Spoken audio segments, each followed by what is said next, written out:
കാര്യങ്ങളിലും ഓരോ wild allegations ആണ് കോടതിയിൽ ഉന്നയിച്ചുകൊണ്ടിരുന്നത്. ഇത്രയും കാലം അവർ അത് തന്നെയാണ് ഉന്നയിച്ചുകൊണ്ടിരുന്നത്. ഇന്ന് പ്രത്യേകമായിട്ട് ഓരോന്നും തെളിവ് സഹിതം ഖണ്ഡിക്കാൻ പറഞ്ഞപ്പോഴാണ് കർണാടക സർക്കാരിന് ഉത്തരമില്ലാത്ത ഒരു സിറ്റുവേഷനിൽ എത്തിയത്. അതിന്റെ അടിസ്ഥാനത്തിൽ അത് മാത്രമല്ല, ഇപ്പൊ 4 വർഷമായിട്ട് ഒരു വിചാരണ തടവുകാരനാണ്. Bail is the rule and jail is the exception എന്ന് ജസ്റ്റിസ് കൃഷ്ണയുടെ 70കളിൽ എടുത്തിരിക്കുന്ന ആ ഒരു വൺ ലൈനർ ഉണ്ട്. ആ ക്രിമിനൽ ജൂറിസ്പ്രുഡൻസ് സിസ്റ്റത്തിന്റെ ഒരു വൺ ലൈനറാണത്. ആ വൺ ലൈനറാണെന്ന് കോടതി ചോദിച്ചത്. ഇദ്ദേഹത്തിന്റെ കാര്യത്തിൽ മാത്രം എന്തുകൊണ്ട് ഈ നിയമം ബാധകമാകുന്നില്ല എന്ന് കർണാടക സർക്കാരിനോട് ചോദിച്ചു. അതിനും അവർക്ക് ഉത്തരമില്ല. മാത്രവുമല്ല, എത്രത്തോളം അസുഖങ്ങളാണ് അദ്ദേഹത്തിന് ഉണ്ടായിക്കൊണ്ടിരിക്കുന്നത്. സുപ്രീം കോടതിയുടെ മേൽനോട്ടത്തിൽ തന്നെ ധാരാളം ഉത്തരവുകൾ സുപ്രീം കോടതി പാസാക്കി ഇദ്ദേഹത്തിന്റെ ചികിത്സയ്ക്കെല്ലാം വേണ്ടിയിട്ട്. അതുപോലും കർണാടക സർക്കാർ വേണ്ട വിധത്തിൽ പ്രതികരിക്കുന്നില്ല എന്നുള്ള ഒരു ആരോപണം നമ്മൾ ഉന്നയിച്ചത്. അത് തെളിവ് സഹിതം അത് കോടതിയെ കാണിക്കാൻ ഞങ്ങൾക്ക് സാധിച്ചു. കാരണം ഒക്ടോബർ 2013 കോടതി ഒരു ഉത്തരവ് പാസാക്കി ഇദ്ദേഹത്തിന്റെ കണ്ണിന്റെ ശസ്ത്രക്രിയ നടത്തുന്ന ആ ഒരു സാഹചര്യം ഇദ്ദേഹത്തിന്റെ ശരീരത്തിനുള്ളവരെ ആരോഗ്യം വീണ്ടെടുക്കുന്ന സ്ഥിതി വരെയും ഇദ്ദേഹത്തിനെ ആശുപത്രിയിൽ പ്രവേശിപ്പിക്കണം എന്നുള്ളത് അത് 8 മാസം മുമ്പുണ്ടായ ഒരു ഓർഡർ ആണെങ്കിൽ പോലും ഈ 8 മാസത്തിനിടയിൽ വെറും 20 ദിവസം മാത്രമാണ് ഇദ്ദേഹത്തിനെ ആശുപത്രിയിൽ പ്രവേശിപ്പിച്ചിരിക്കുന്നത്.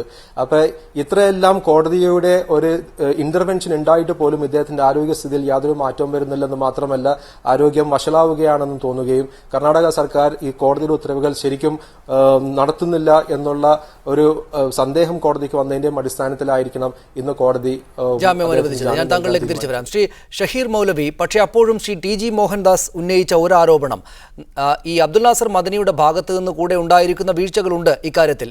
അതിലേറ്റവും പ്രധാനപ്പെട്ടതായി അദ്ദേഹം ചൂണ്ടിക്കാണിച്ചത് 12 ദിവസം മകളുടെ വിവാഹത്തിന് ജാമ്യം അനുവദിച്ചപ്പോൾ ആ ജാമ്യ വ്യവസ്ഥകൾ ലംഘിക്കുകയാണ് അദ്ദേഹം ചെയ്തത് എന്നൊരു ആരോപണം അദ്ദേഹം സംസാരിച്ചപ്പോൾ ഉന്നയിക്കുകയുണ്ടായി. അങ്ങനെ വീഴ്ചകൾ ഈ കേസിൻ്റെ ഗൗരവം മനസ്സിലാക്കുമ്പോൾ തന്നെ ഇങ്ങനെ നീതിന്യായ സംവിധാനം അനുശാസിക്കുന്ന കാര്യങ്ങളിൽ നിൽക്കാത്ത അവസ്ഥ ഇപ്പോഴും അബ്ദുൽ നാസർ മദനി കൊണ്ടു നടക്കുന്നുണ്ടോ?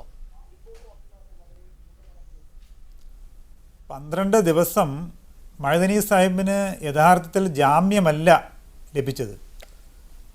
6 ദിവസം, കേവലം 6 ദിവസം അദ്ദേഹത്തിന് സ്പെഷ്യൽ പെർമിഷൻ മാത്രമാണ് നൽകിയിട്ടുള്ളത്. ആ സ്പെഷ്യൽ പെർമിഷൻ നൽകിയതനുസരിച്ച് മഅ്ദനി സാഹിബ് മകളുടെ വിവാഹത്തിന് വരികയും വിവാഹത്തിന് വളരെ പ്രധാനപ്പെട്ട ഒരു നബിചര്യയുടെ അടിസ്ഥാനത്തിലുള്ള പ്രസംഗത്തിൽ അതിൻ്റെ സ്വാഭാവികതയിൽ ഒരു നീതി നിഷേധവുമായി ബന്ധപ്പെട്ട വിഷയം സൂചിപ്പിച്ചു എന്നുള്ളതല്ലാതെ അദ്ദേഹത്തിന് നൽകിയ സ്പെഷ്യൽ പെർമിഷന് വിരുദ്ധമായ നിലയ്ക്ക് മഅ്ദനി സാഹിബ് കാര്യമായി ഒന്നും ചെയ്തിട്ടില്ല. കാര്യമായ ബെയില് ലഭിച്ചു എന്നുള്ള പ്രചണ്ഡമായ പ്രചാരമാണ് ലഭിച്ചത്.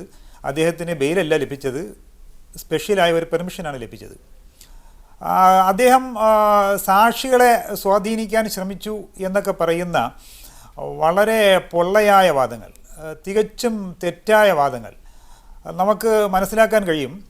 ഷാഹിന എന്ന പത്രപ്രവർത്തക അവരുടെ സ്വതന്ത്രമായ പത്രപ്രവർത്തനത്തിൻ്റെ അടിസ്ഥാനത്തിൽ കൊടകിൽ പോയി വ്യക്തമായ ഒരു റിപ്പോർട്ട് തയ്യാറാക്കിയതിൻ്റെ അടിസ്ഥാനത്തിൽ സാക്ഷികളെ സ്വാധീനിച്ചു എന്ന് പറയുന്ന തികച്ചും കല്ല് വെച്ച നുണ കർണാടക ഗവൺമെൻറ് ഇപ്പോൾ നിരത്തുകയാണ് ചെയ്തത്.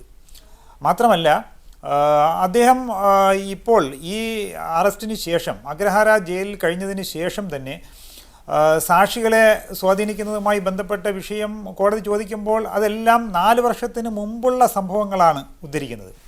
ഇപ്പോൾ ശരിക്കും എന്താണ് മഅ്ദനിയുമായി ബന്ധപ്പെട്ട കേസ് എന്ന് ചോദിക്കുമ്പോൾ അവർക്കൊന്നും ഉത്തരം പറയാനില്ല.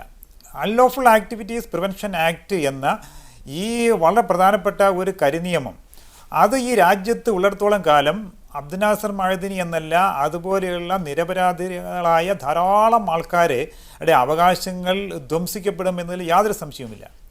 അബ്ദുൽ നാസർ മഅ്ദനി മാത്രമല്ല, അദ്ദേഹത്തെ പോലെ നിരപരാധികളായ ഏറെ ചെറുപ്പക്കാർ നമുക്ക് കാണാൻ കഴിയും അഗ്രഹാര ജയിലിൽ. ഞാൻ തിരിച്ചു വരാം, താങ്കളിലേക്ക് അതിലേക്കൊക്കെ വരേണ്ടതുണ്ട്. ശ്രീ ടി.ജി. മോഹൻദാസ്, ഇതാണ് മുൻവിധികളാൽ അധിഷ്ഠിതമായിട്ടുള്ള കാര്യങ്ങളാണ് പ്രചരിപ്പിക്കപ്പെടുന്നത് എന്ന് മാത്രമല്ല, അബ്ദുൽ നാസർ മദനിക്കെതിരെ കർണാടക സർക്കാർ തന്നെ ഉന്നയിക്കുന്ന വാദങ്ങൾ കോടതി മുറിയിൽ ഒന്നൊന്നായി പൊളിഞ്ഞു വീഴുന്ന സാഹചര്യമാണ് അഡ്വക്കേറ്റ് ഹാരിസ് ബീരാൻ വിശദീകരിച്ചത്. പക്ഷേ അപ്പോഴും സംശയിക്കേണ്ടുന്ന തലത്തിൽ ഇയാൾ ജാമ്യം കൊടുത്ത് പുറത്തുപോയാൽ നീതിന്യായ വ്യവസ്ഥയെ ലംഘിക്കുന്നയാളാണ് എന്ന് മുൻവിധികളാൽ പ്രചരണം നടത്തുകയാണ് പലരും. അങ്ങനെ ചെയ്യാൻ പാടുണ്ടോ? ഇതൊരു സ്വാഭാവിക നീതിയുടെ നിഷേധമല്ലേ? നമ്മുടെ രാജ്യത്തിൻ്റെ നീതിന്യായ വ്യവസ്ഥ അത്രമേൽ മഹോന്നതമാണ് എന്ന് പറയുമ്പോൾ ഒരൊറ്റ വ്യക്തിയെ ഇങ്ങനെ പിന്നാലെ നടന്ന് പീഡിപ്പിച്ചുകൊണ്ടിരിക്കുന്നത് ശരിയായ നിലപാടാണോ? അത് പിന്നാലെ നടന്ന ഒരാളെ പീഡിപ്പിക്കുന്നത് ശരിയാണെന്ന് ആരും പറയില്ല. പക്ഷേ ഈ കാര്യത്തിൽ ഇതൊന്നും വസ്തുതയല്ല. ഇപ്പൊ ഇന്ന് സുപ്രീം കോടതിയിൽ നടന്നു എന്ന് പറയുന്ന പരാമർശങ്ങൾ, അതിനെ നിയമത്തിന്റെ ഭാഷയിൽ ഒബീറ്റിയർ എന്ന് പറയും, ഒബീറ്റിയർ ഡിക്റ്റ. അതായത് ഒരു പ്രൊസീഡിങ്സിന്റെ ഭാഗമായിട്ട് ജഡ്ജിമാരടിക്കുന്ന ചില കമന്റുകൾ, അതൊക്കെ ഈ വാദങ്ങൾ ഒന്നൊന്നായിട്ട് പൊളിഞ്ഞു വീണു എന്നൊക്കെ പറയുന്നത് കേട്ട് കഴിഞ്ഞാൽ ഇതെന്തോ വിചാരണ കോടതിയാണെന്ന് തോന്നും. ഒന്നുമല്ല. CRPC 439 വെച്ചിട്ട് ജാമ്യത്തിന് ഇദ്ദേഹത്തിന് അർഹതയുണ്ടോ എന്നുള്ള കാര്യം മാത്രമാണ് സുപ്രീം കോടതിയുടെ മുമ്പിലുള്ളത്. അല്ലാതെ ഈ കേസിന്റെ മെരിറ്റ് അല്ല. കൊടുക്കാതിരിക്കാനുള്ള ന്യായങ്ങൾ കർണാടക സർക്കാർ നിരത്തും, കൊടുക്കണം എന്ന് വാദിക്കുന്നവർ അതിനുള്ള ന്യായങ്ങൾ നിരത്തും.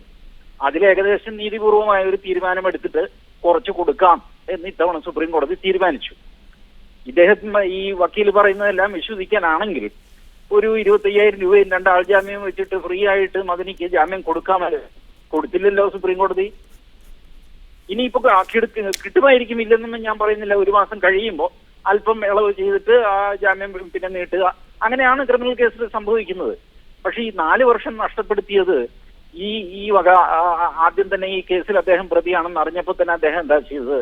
ആന്റിസിപ്പേറ്ററി ബെയിൽ എന്ന് പറഞ്ഞിട്ട് സുപ്രീം കോടതി വരെ സമയം കളഞ്ഞു. പക്ഷേ ശ്രീ ടി ജി മോഹൻദാസ്, അതിനൊക്കെ എങ്ങനെയാണ് കുറ്റപ്പെടുത്താനാവുക? നിങ്ങൾ 9 വർഷക്കാലം ജയിലിൽ കിടന്ന ഒരാളാണ് കുറ്റം ചെയ്യാതെ എന്ന് കാണുക. അത് ശിക്ഷ, ഈ നീതിന്യായ വ്യവസ്ഥയുടെ നടപടിക്രമങ്ങളെല്ലാം പൂർത്തിയാക്കി 9 വർഷത്തിന് ശേഷം ഇല്ല, നിങ്ങൾ കുറ്റം ചെയ്തിട്ടില്ല, അതിന് തെളിവില്ല എന്ന് പറഞ്ഞ് പുറത്തേക്ക് വിടുക.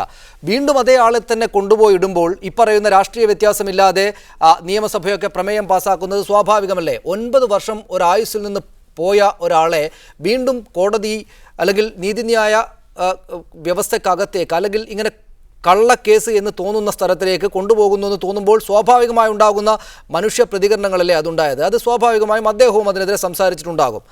അതുകൊണ്ട് വീണ്ടും വീണ്ടും ഈ പറയുന്നത് പോലെ, താങ്കൾ ഈ പറയുന്നത് പോലെ കോടതിക്കകത്ത് കോടതി തന്നെ ചോദിക്കുകയാണ് നേരിട്ടുള്ള തെളിവുകൾ എവിടെ?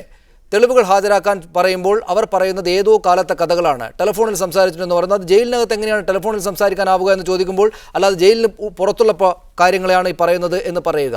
ഇത്തരം കാര്യങ്ങളെല്ലാം വരുമ്പോഴല്ലേ നമ്മൾ സംശയിക്കുന്നത് അബ്ദുൽ നാസർ മദനിക്കെതിരെ മുൻവിധികൾക്ക് മേൽ നിന്നുകൊണ്ടുള്ള എന്തൊക്കെയോ സംഗതികൾ നടക്കുന്നുണ്ട്, അനീതി അയാൾക്ക് മേൽ നടത്തപ്പെടുകയാണെന്ന സംശയം വരുന്നത് അതുകൊണ്ടല്ലേ? അല്ല, അത് കോടതി നടപടികൾ അറിഞ്ഞുകൂടാഞ്ഞിട്ടാണ്. ഒരു ചെറിയ ഉദാഹരണം, മുല്ലപ്പെരിയാർ കേസ് നടക്കുമ്പോൾ കേരളത്തിന് അനുകൂലമായി എത്ര ചോദ്യങ്ങളും എത്ര കമന്റും സുപ്രീം കോടതിയിൽ നിന്നുണ്ടായി. തമിഴ്നാടിന് എന്താ ഇതിൽ കാര്യം, ബ്രിട്ടീഷ് സർക്കാരും രാജാവും തമ്മിലുള്ള കരാറിലെ എന്നൊക്കെ ചോദിച്ച് നമ്മളെല്ലാവരും പുളകമണിഞ്ഞതാണ് ആ ദിവസം. എന്നിട്ട് എന്ത് സംഭവിച്ചു? അപ്പൊ അതുകൊണ്ട് കോടതിയുടെ ഈ ഒരു പ്രൊസീഡിങ്സിന്റെ ഭാഗമായിട്ട് അടിക്കുന്ന കമന്റ് അതൊരു ഗോസ്പൽ ഓഫ് ട്രൂത്ത് ആണ് എന്ന് വിചാരിക്കരുത്. അതിന്റെ പേരിൽ ഒരാളെ നിരപരാധിയോ അപരാധിയാക്കരുത്. രണ്ടും പാടില്ല. ഇതിപ്പോ സംഭവിച്ചിരിക്കുന്നത് പ്രഥമ ദൃഷ്ടിയ ഈ മനുഷ്യനെ പുറത്തു വിടാമോ, അല്പമെങ്കിലും സ്വാതന്ത്ര്യം കൊടുക്കാമോ, കൊടുത്താൽ സൊസൈറ്റിക്കോ സ്റ്റേറ്റിനോ അപകടമുണ്ടോ, ഇത്രേ പരിശോധിച്ചിട്ടുള്ളൂ. അതിന്റെ ഭാഗമായിട്ട് ഒരു അനുകൂലമായ ഒരു ചെറിയ നീക്കം സുപ്രീം കോടതിയുടെ ഭാഗത്തുനിന്ന് ഉണ്ടായിട്ടുണ്ട്. അത് തീർച്ചയായിട്ടും മദനിക്കും മദനിയുടെ കുടുംബത്തിനും ആശ്വാസം നൽകുന്നതാണ്. തീർച്ചയായും ഞാൻ തിരിച്ചു വരാം താങ്കളിലേക്ക്. അഡ്വക്കേറ്റ് കാളീശ്വരം രാജ്, ഇതൊരു വൈകാരിക വിഷയമാണ് പലർക്കും. സ്വാഭാവികമായും അതിനുള്ള അടിസ്ഥാനമുണ്ട്. 9 വർഷം ജയിലിൽ വെറുതെ കിടക്കേണ്ടി വന്ന ആളാണല്ലോ. പക്ഷേ അങ്ങനെ വൈകാരികമായിട്ടുള്ള പ്രതികരണങ്ങൾ, ചില മുൻവിധിയുടെ അടിസ്ഥാനത്തിലുള്ള ചില പ്രതികരണങ്ങൾ, നിയമപരമായി ഇത് ഏത് വിധത്തിലാണ് പോവുക എന്നത് നോക്കാതെയുള്ള നിയമസഭയിലടക്കം നടന്ന കാര്യങ്ങളുടെ പ്രതികരണങ്ങൾ കൂടെയാണ് അദ്ദേഹത്തിന് നീതി ഇങ്ങനെ വൈകി പോയത് എന്ന് കാണേണ്ടി വരുമോ? അബ്ദുൽ നാസർ മദനിയുടെ ഭാഗത്ത് നിന്ന് അദ്ദേഹത്തിന് വേണ്ടി നടത്തിയ കാര്യങ്ങളുടെ ഭാഗത്തു നിന്നുണ്ടായ വീഴ്ചകൾ ഈ നീതി നിഷേധത്തിന്, നീതി വൈകലിന് കാരണമാകുന്നുണ്ടോ?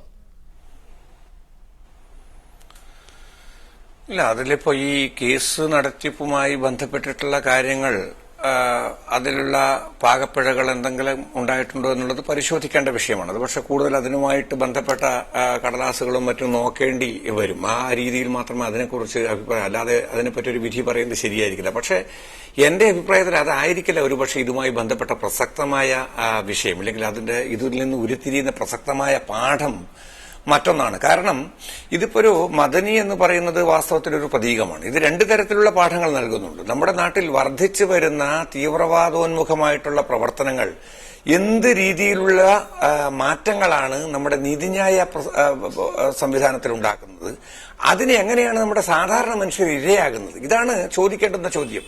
അപ്പോ മദനിയുടെ കാര്യത്തിൽ നാം കണ്ടു കഴിഞ്ഞതുപോലെ വളരെ വ്യക്തമായിട്ടുള്ളൊരു നീതി നിഷേധം ഉണ്ടായിട്ടുണ്ട്. ഈ നീതി നിഷേധം ഉണ്ടായിട്ടുള്ളതിന്റെ നൈയാമികമായിട്ടുള്ള പശ്ചാത്തലമാണ് നോക്കേണ്ടത്. പലപ്പോഴും തീവ്രവാദ പ്രസ്ഥാനങ്ങൾ അത് മതത്തിന്റെ പേരിലായാലും ശരി, രാഷ്ട്രീയത്തിന്റെ പേരിൽ ആയാലും ശരി, ഭരണകൂടത്തെ കൂടുതൽ തീവ്രവാദ സ്വഭാവമുള്ളതാക്കി മാറ്റുന്നുണ്ട് എന്നുള്ളതാണ് നാം കാണേണ്ടുന്ന വസ്തുത.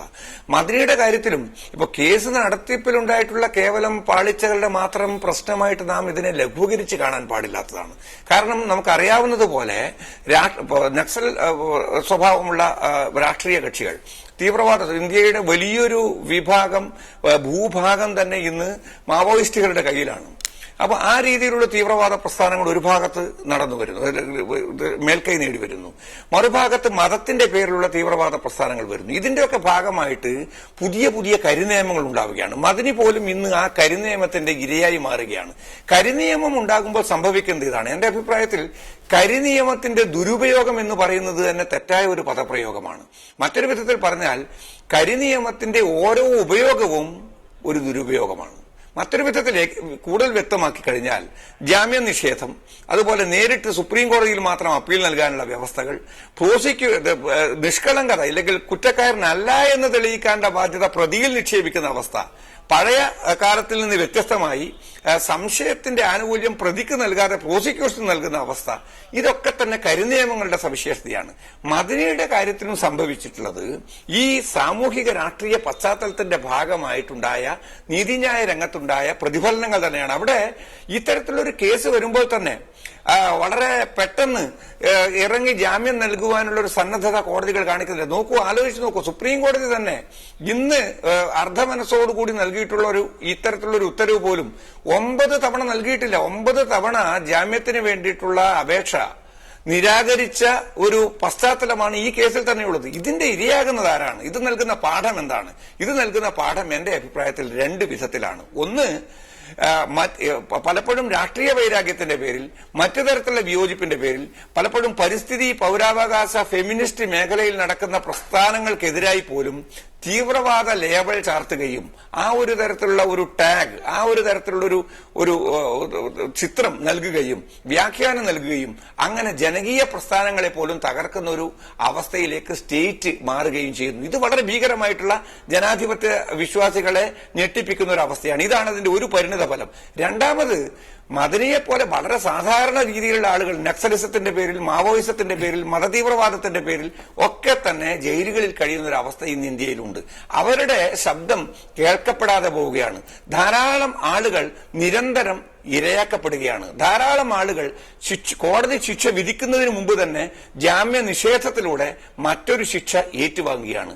ഈ വളരെ ഗൗരവപ്പെട്ടിട്ടുള്ള വിഷയം മുന്നോട്ട് വെക്കുന്നു എന്നുള്ള നിലയിൽ നാം ഇതിനെ കാണാതെ കേവലം ഒരു കേസിന്റെയോ ഇല്ലെങ്കിൽ അതിൽ വന്നിട്ടുള്ള അല്ലറ ചില്ലറ പാകപ്പിഴയുടെയോ മാത്രം പ്രശ്നമായി നമുക്കിതിനെ കാണാൻ കഴിയും. തീർച്ചയായും ഞാൻ തിരിച്ചു വരാം താങ്കളിലേക്ക്. ശ്രീ ടി ജി മോഹൻദാസ്, അങ്ങനെ ഞാൻ തിരിച്ചു വരാം ശ്രീ കാളീശ്വരൻ രാജ് താങ്കളിലേക്ക്. ക്ഷമിക്കണം ഞാൻ ഇടപെട്ടതിൽ. ശ്രീ ടി ജി മോഹൻദാസ്, അദ്ദേഹം ചൂണ്ടിക്കാണിക്കും പ്രകാരം നീതി നടത്തിപ്പിന്റെ സാങ്കേതികമായിട്ടുള്ള സാധാരണ രീതികളുടെ കാര്യങ്ങൾ വെച്ചുകൊണ്ട് മാത്രം അബ്ദുൽ നാസർ മദനിയുടെ കേസിനെ കാണാൻ പറ്റുമോ?